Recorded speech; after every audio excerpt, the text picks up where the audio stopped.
Hi friends, मैं रवि भूषण आप सभी का आरबी सक्सेस स्टडी में स्वागत करता हूं। और इस ऑनलाइन प्लेटफॉर्म पर मैं आज कोई टॉपिक पढ़ाने नहीं आया हूं, बस मैं आप सभी से एक गुजारिश करने आया हूं कि जो भी टीचर्स, ऑनलाइन टीचर्स, स्टूडेंट के द्वारा रोज़गार की बात की जा रही है, आप उसमें साथ दें। और हम अपने माननीय प्रधानमंत्री नरेंद्र मोदी जी से भी अनुरोध करता हूं और अपने स्टेट के, अपने राज्य के मुख्यमंत्री और अपने सांसद से मैं गुजारिश करता हूं कि हमारे बात को नरेंद्र मोदी जी तक पहुंचाएं और हमारे बातों को समझें। हम लोग स्टूडेंट और टीचर्स, हम सभी टीचर्स कोई धरना देना नहीं चाहते हैं, कोई कुछ नहीं करना चाहता है। बस हम लोगों की एक ही मुद्दा है, बेरोजगारी। आप बेरोजगारी पर ध्यान दें, हमें और कुछ नहीं चाहिए। जो भी सिस्टम में गड़बड़ी है आप उसे सुधार कर दें। जो भी एसएससी, रेलवे और जो भी स्टेट गवर्नमेंट के टीचर्स के एग्ज़ाम होते हैं, सभी में जितनी धांधलियां हो रही है, आप उन सभी बातों पे ध्यान दें। और हम सभी टीचर्स का कोई इशू नहीं है। और स्टूडेंट, हमारे देश के युवा जो भी हैं, बस रोज़गार मांग रहे हैं। क्यों रोज़गार मांग रहे हैं? क्योंकि हर एक स्टूडेंट एक नौकरी की तलाश में बाहर निकलता है तैयारी करने के लिए। वो स्टूडेंट कहाँ से होता है आपको भी पता है। वो स्टूडेंट एक गरीब गांव से बिलोंग करता है और उस गरीब घर के परिवार से बिलोंग करता है जो आपसे नौकरी मांग रहा है। वो एक गरीब फैमिली से बिलोंग कर रहा है। अपना बिजनेस तो तभी करेगा जब उसके पास पैसा होगा। पैसे वाले तो अपने बिजनेस कर ही लेते हैं, लेकिन नौकरी के तलाश में सब बाहर क्यों पढ़ने के लिए आता है? कि हम गरीब फैमिली से बिलोंग करते हैं, हमारे पास कोई रोज़गार नहीं कर सकते हैं, तो हम सरकारी नौकरी लेंगे। इसलिए आप पटना में सभी स्टूडेंट, गांव के सभी छोटे छोटे गांव से बिलोंग करते हैं सभी स्टूडेंट, और पटना में आते हैं, किराए का रूम लेते हैं और तैयारी करते हैं। और कितनी मुसीबत झेलते हैं।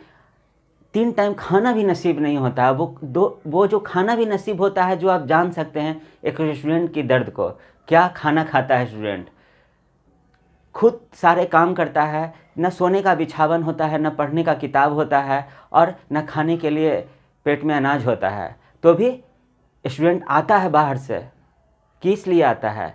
तैयारी करता है, और एक उसी उम्मीद में कि हमें एक दिन नौकरी मिलेगी, और नौकरी मिल नहीं रही है। इसकी वजह क्यों है? कोई वैकेंसी नहीं है मार्केट में। अगर वैकेंसी आती भी है तो एक फॉर्म भरा जाता है, और वो फॉर्म का एग्ज़ाम कब होगा उसका कोई पता नहीं। एक फॉर्म भराता है, 2 साल के बाद उस फॉर्म का एग्ज़ाम होता है। उस एग्ज़ाम का पता नहीं, अगर एग्ज़ाम हो भी गया तो उसका पता नहीं कि वो एग्ज़ाम कैंसिल होगा या पेपर। जब अंदर एग्ज़ाम हॉल में स्टूडेंट क्वेश्चन बनाता है तो मन में एक सवाल होता है, कहीं क्वेश्चन लीक तो नहीं हो गया, फिर पेपर कैंसिल होगा। और वही होता है, बार बार वही चीज़ होता है, पेपर कैंसिल होना। कुछ होता है, एग्ज़ाम को कोर्ट में डाल दिया जाता है, प्रोसेस में डाल दिया जाता है। क्यों? तो इसमें धांधली हुआ था। ऐसा क्यों हो रहा है डिजिटल इंडिया में? अगर आप कहते हैं हमारा देश एक डिजिटल बन चुका है, तो एक डिजिटल इंडिया में कभी ऐसा होने का सवाल नहीं। क्यों धांधली हो रही है भाई? कि हर एक एग्ज़ाम में, यहाँ तक कि बीपीएससी के एग्ज़ाम में भी क्वेश्चन आउट हो जाती है, एसएससी का पेपर आउट हो जाता है, कोई भी पेपर होता है। टीचर्स का आप देखिए, बिहार में टीचर्स की क्या कंडीशन हो चुकी है, शिक्षा के स्तर को बहुत ही नीचे जा चुका है। क्यों? स्कूल में एक अच्छे टीचर्स नहीं हैं। टीचर्स स्कूल है भी सरकारी, तो उसमें पढ़ाने वाले टीचर नहीं है। क्यों नहीं है? तो वैकेंसी आई है मार्केट में, लेकिन टीचर्स की बहाली नहीं हो रही है। कोई एग्ज़ाम का क्लियर नहीं हो रहा है, कोई एग्ज़ाम हुआ भी तो कैंसिल हो रहा है। सरकार ध्यान ही नहीं दे रही है युवाओं पे। सिर्फ युवाओं पे कब ध्यान दिया जाता है? जब सरकार को वोट मांगने की समय आती है ना, तो युवाओं से अपील करते हैं कि हम इतनी लाख की वैकेंसी निकालेंगे, इतना 2 करोड़ का वैकेंसी निकालेंगे, 10 लाख का वैकेंसी निकालेंगे, आप हमें वोट दें, हमें जिताएं। और उसके बदले में युवाओं को क्या मिलता है? कुछ नहीं, खाली हाथ कुछ नहीं मिलता है स्टूडेंट को। और जब युवाओं ने कुछ करता है, आवाज़ उठाते हैं, तो कहते हैं कि क्यों आवाज़ उठा रहे हैं? जब आप वोट मांग सकते हैं तो हम क्यों नहीं अपना हक मांग सकते हैं? हम तो अपना हक मांग रहे हैं आपसे। अगर हमें कुछ दिक्कत होती है घर में तो हम अपने परिवार से मांगते हैं, अपने माता पिता से मांगते हैं, और आज हमें नौकरी की ज़रूरत है तो किससे मांगेंगे? आपसे मांगेंगे। क्यों? आज आपकी देश में आपकी सरकार है। इसलिए नरेंद्र मोदी जी, मेरे माननीय प्रधानमंत्री जी, हम आपसे हाथ जोड़ के विनती करते हैं कि इस युवाओं को रोजगार दीजिए। ये टीचर इतने पागल नहीं हैं, हमारे पास इतना टाइम नहीं है कि हम रोड पे जाएंगे, धरना देंगे, धरना करेंगे। हम बहुत स्टूडेंट से बच्चों को पढ़ाते हैं। क्यों पढ़ाते हैं? कि बच्चे अच्छा रिजल्ट लाएंगे, और बच्चे का तो निराश ही टूट जाता, आशा टूट जाती है। क्यों?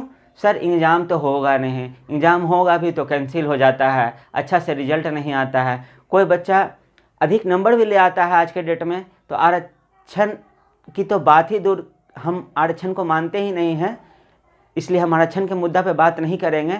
लेकिन हाँ, हम इतना अपने माननीय प्रधानमंत्री जी से अनुरोध करना चाहते हैं कि आप युवाओं के रोजगार पर ध्यान दें और इस मुद्दा को आप समझें। और हम हर एक नागरिक से अपील करना चाहते हैं कि इस मुद्दा को माननीय प्रधानमंत्री जी तक पहुंचाने की कोशिश करें। क्यों? कुछ बात ऐसी भी होती है, हम मानते हैं कि कुछ बात आप तक पहुंच नहीं पाती है, इसलिए हम लोग चाहते हैं कि हमारा अपील आप तक पहुंचे, ताकि आप हमारे दर्द को समझ सकें। आपने ही कहा था ना, मोदी सरकार, एक बार मोदी सरकार ला के देखिए, मैं बहुत सारा बदलाव करूंगा। उसी उम्मीद में ना हम आपको वोट दिए थे। सभी को आपका पूर्ण बहुमत कब आया? युवाओं ने भी तो आपका साथ दिया था। हर एक कदम पे युवा साथ देता है देश का। तो आज क्यों नहीं युवाओं की बात सुनी जा रही है? आप बात समझने की कोशिश करें। और हमारे मुख्यमंत्री जी से, हर एक स्टेट के मुख्यमंत्री से, हर एक सांसद से मैं अपील करना चाहता हूं कि ये बात को गंभीर रूप से ले और हमारे माननीय प्रधानमंत्री जी तक इस बात को पहुंचाया जाए और हमारा साथ दिया जाए, युवाओं को रोजगार दिया जाए। युवा अपना हक मांग रहा है, किसी से कुछ भीख नहीं मांग रहे हैं हम। युवा भीख नहीं मांग रहा है आपसे, हम मेहनत करते हैं। युवा मेहनत करके, एग्ज़ाम पास करके, क्वालिफाई करके आपसे जॉब लेना चाहते हैं। हम ये नहीं कह रहे हैं कि हमारे में क्वालिटी नहीं है तो आप हमको रोज़गार दे दीजिए। हम अपना क्वालिटी दिखा के आपसे रोज़गार लेना चाहते हैं। आप शिक्षक की बहाली को देखिए, सीटेट का एग्ज़ाम बच्चे कितने मेहनत से, कितने लगन से पास करते हैं। क्यों पास करता है?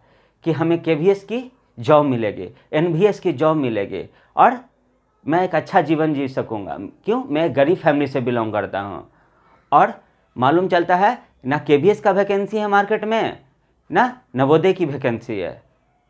और गवर्नमेंट जॉब की टीचर की बहाली आती है, उसकी तो पूछिए ही मत। 1-2 साल से वैकेंसी आई हुई है, उसकी 2 बार एग्ज़ाम हो चुकी है, उसका अभी तक कोई पता नहीं। नियोजन का कोई पता नहीं, कब उसकी बहाली ली जाएगी कोई पता नहीं।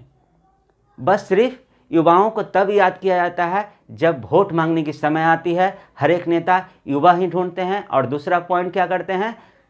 धर्म के खिलाफ बात करते हैं, कोई मुस्लिम कोई हिंदू के पीछे बात करते हैं और सिर्फ वोट बैंकिंग के लिए सब किया जाता है। युवाओं को इस्तेमाल किया जा रहा है और हम बस अपना हक मांग रहे हैं।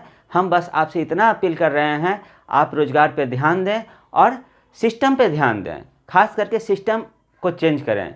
जो आप एसएससी की एग्ज़ाम में जाके देखिए, 5-5 क्वेश्चन गलती होता है। वो क्यों गलती हो रहा है? या तो आप जान के गलती क्वेश्चन डालते हैं ताकि क्वेश्चन बच्चा का टाइम वेस्ट हो, या तो वो सिलेक्शन क्वेश्चन करने वाले के पास नॉलेज की कमी है। अगर ऐसा कुछ भी है तो आप मुद्दा पे ध्यान दें, आप सिस्टम में बदलाव करें। अगर कुछ हो सकता है आपको पता नहीं होगा, अगर हम युवा अगर इस बात का मुद्दा उठाते हैं तो आपका फ़र्ज बनता है इस बात पे विशेष ध्यान दें, ताकि देश की प्रॉब्लम में जो युवाओं के साथ प्रॉब्लम हो रहा है उसका आप सोल्यूशन करें। हम बस युवा यही चाहते हैं। आप हमें पकौड़ा बेचने के लिए नहीं हमने क्वालिफ़िकेशन लिया हूँ, मैं कचड़ी छानने के लिए नहीं किया हूँ। मैं एक एजुकेटेड इंसान इसलिए बना हूँ ताकि मैं एक अच्छा जॉब ले सकूँ और आप जॉब दें हमें। मार्केट में इतनी सारी जगह खाली है, इसकी कोई जवाब। जब आप ठेकेदारी के बेस पे वैकेंसी निकालते हैं, तो क्या आपको युवा की ज़रूरत है? तब तो ठेकेदार के भी सहायता आप ले रहे हैं, ठेकेदारों का सहायता ले रहे हैं। ठेकेदारों का क्यों सहायता ले रहे हैं? क्यों आप वैकेंसी नहीं निकाल सकते हैं? आप भी वैकेंसी निकाल सकते हैं और अच्छे तरीके से उस वैकेंसी को पूरा कर सकते हैं। इसलिए हम माननीय प्रधानमंत्री जी से हाथ जोड़ के विनती करते हैं कि आप हमारे मुद्दा पे ध्यान दें और युवाओं पे ध्यान दें। अगर आप अपने मन की बात बोल सकते हैं तो हम युवा और टीचर्स क्यों नहीं अपने मन की बात बोल सकते हैं? हमारा भी हक बनता है, हम एक स्वतंत्र देश में ज़िंदगी जी रहे हैं। ऐसा नहीं है कि हम कोई गुलाम देश में ज़िंदगी जी रहे हैं। हम अपने बात को क्यों नहीं रख सकते हैं? मेरा संविधान, मेरा अधिकार कहता है कि हम अपने बात को अपने सरकार के सामने रख सकते हैं। तो इसलिए हम प्रधानमंत्री जी से अपील करते हैं, अनुरोध करते हैं, हाथ जोड़ के विनती करते हैं कि आप मेरे बातों पे ध्यान दें और युवाओं का साथ दें। इसलिए मैं हर एक नागरिक से अनुरोध करता हूं कि इस बेरोजगारी का जो मुद्दा है, इस पे आप सहयोग करें, सभी युवाओं का और टीचर्स का, ताकि यह बात हमारे माननीय प्रधानमंत्री जी, हर एक मुख्यमंत्री तक पहुंच सके।